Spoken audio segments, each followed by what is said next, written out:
I can't think nothing better than spending my day with you. My life's sunny and better, girl, when I'm with you.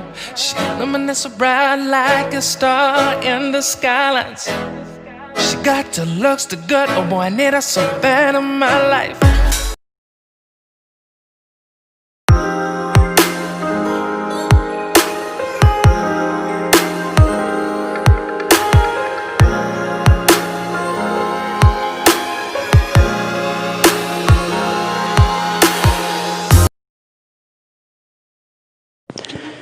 Muy buenas noches a todos. Mi grupo está conformado por Juan Pablo Moreno Fajardo, Joanny Andrés Jiménez y somos del grado 10C. Y nosotros vamos a hablar sobre el tema del boom latinoamericano y también les mostraremos la biografía de Augusto Roa Bastos y les haremos un pequeño análisis a esta hora llamada Yo el Supremo.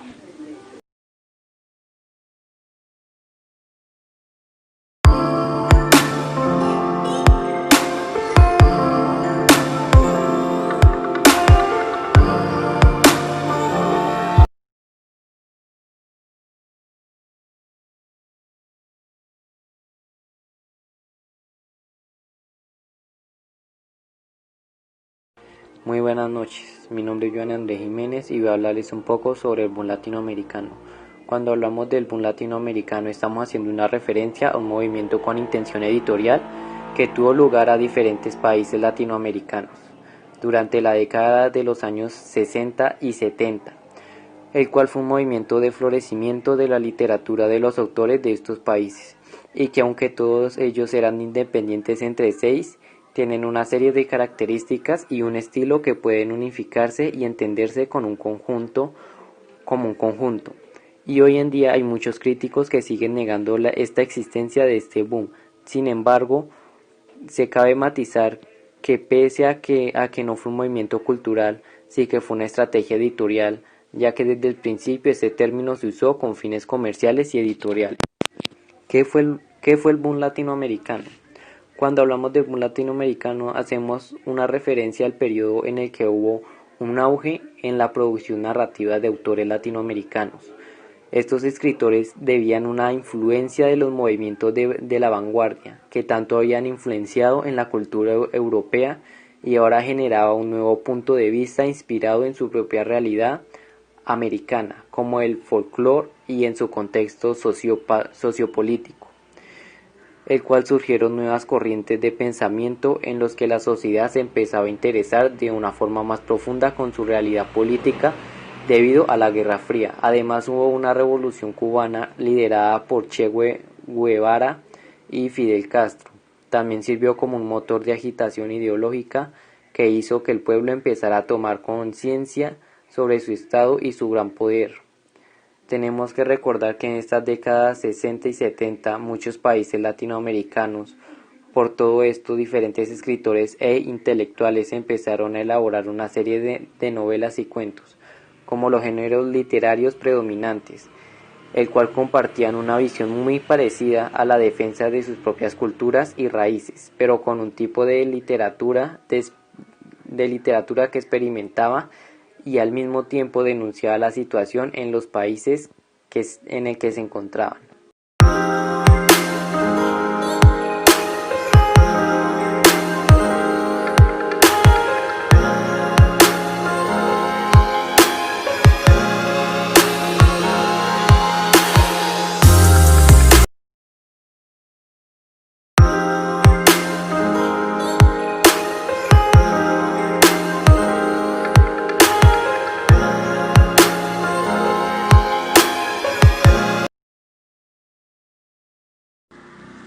Biografía: Augusto José Antonio Roa Bastos. Asunción, Paraguay, 13 de junio de 1917.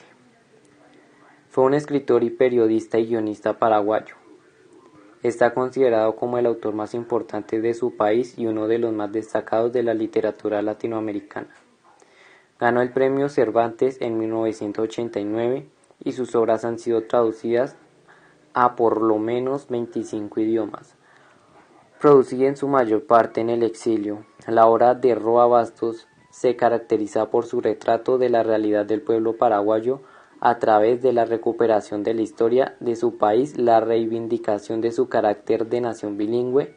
Paraguay tiene el idioma guaraní como lengua oficial, y la reflexión sobre el poder en todas sus manifestaciones en tema central de su novela Yo el Supremo, considerada como su obra maestra y una de sus 100 mejores novelas durante su siglo. Y una de las mejores frases que él dijo fue: el tema del poder, para mí, en sus diferentes manifestaciones, aparece en toda mi obra, ya sea en forma política, religiosa o en un contexto familiar. El poder constituye un tremendo estigma, una especie de orgullo humano que necesita controlar la personalidad de otros. Es una consideración antilógica, que produce una sociedad enferma. La presión siempre produce el contragolpe de la rebelión. Desde que era niño sentí la necesidad de oponerme al poder, al bárbaro castigo por cosas sin importancia, cuyas razones nunca se manifestaban.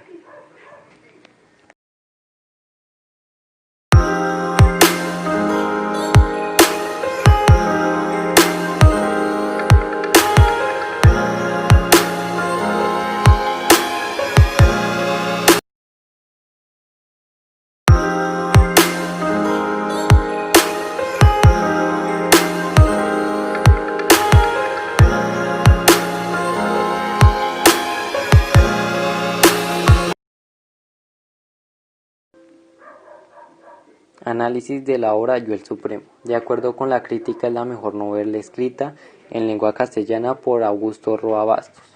Este es un libro que impone un nuevo estilo narrativo mediante los intercambios en la narración, de manera que se puede notar la textualidad entre sus diferentes partes.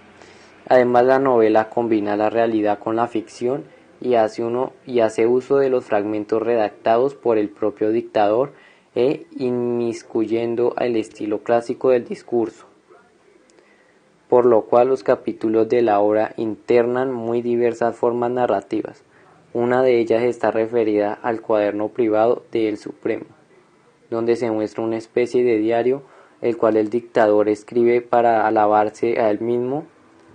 Otra es la que lleva por título Circular Perpetua, que nos muestra las órdenes que éste le iba asignando a sus inferiores.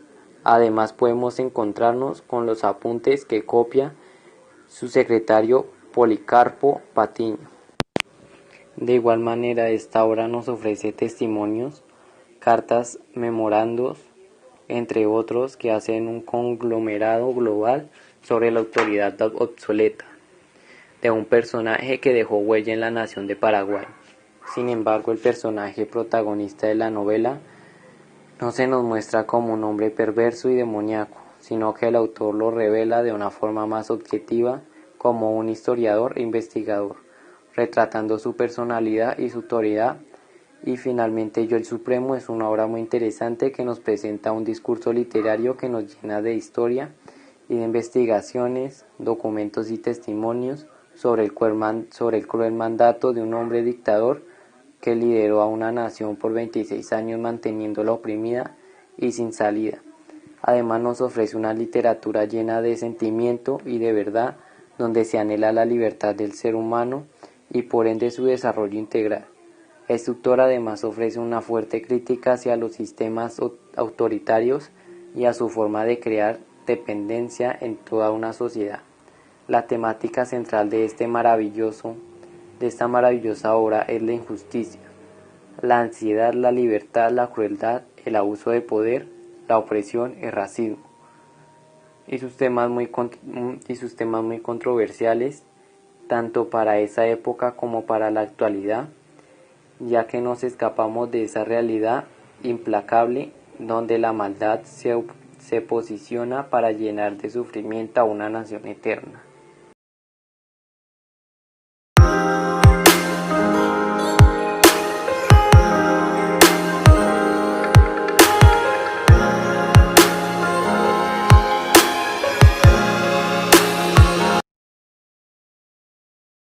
Buenos días, profe. Mi nombre es Juan Pablo Monero Fajardo.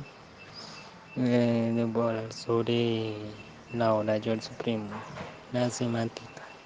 Contaba donde conocían sus carteras de infamia, donde hacían una pregunta. ¿De qué memoria no necesitar para acordarse de tantas bretañas como han borrado con el único fin de rifarme recién de colonial al gobierno? Después parece al reo Manuel Pedro de Peña, el mayor del patriarcado. Luego dijeron, desblasones, descuercuerco, descuercuerco. Le dijeron parcha, luego en un calabozo contando que allí en el calabozo aprendió a recitar sin equivocarse desde la A hasta la Z. La pragmática, mejor enseñanza esta hora a que debemos de cuidar a la naturaleza, a los animales, para que ellos no se vean afectados sobre el mal uso como de botar basura a la calle. La crítica, una obra excepcional, sutil, deslumbrante, dos personajes que debían formar parte de la novela universal. El dictador, un hombre culto, gran pensador y estratega, conocedor del alma humana, cuya diversidad no impide que el lector llegue a empatizar con él. Y el asistente entregado y sumiso solo en apariencia, que espera su oportunidad en un equilibrio que parece imposible de mantener.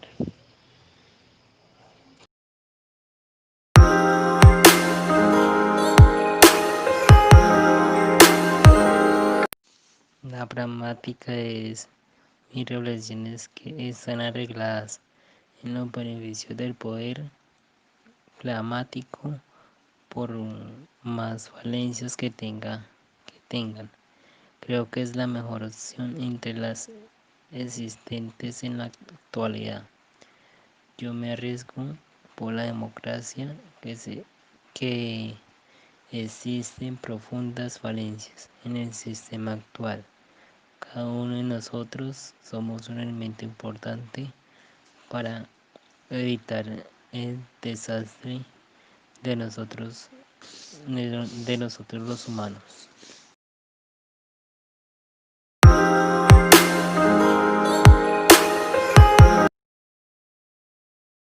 La sintáctica estaban en un cajón de fideos, eran los del Supremo, y después lo mandó a colocar en un altillo que se encontraba en su casa, a lo que se esperaba del destino, que resolviera y diera su contenido al señor Godoy, y lo guardó al cráneo para que recogiera aquella noche en su museo particular. Era digno de un varón del Renacimiento.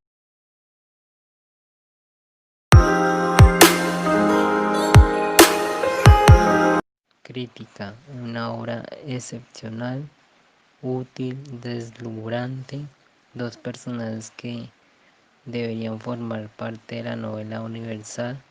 El dictador, un hombre culto, gran pensador y estratega, conocedor del alma humana, cuya crueldad no impide que el lector llegue a empatizar con él.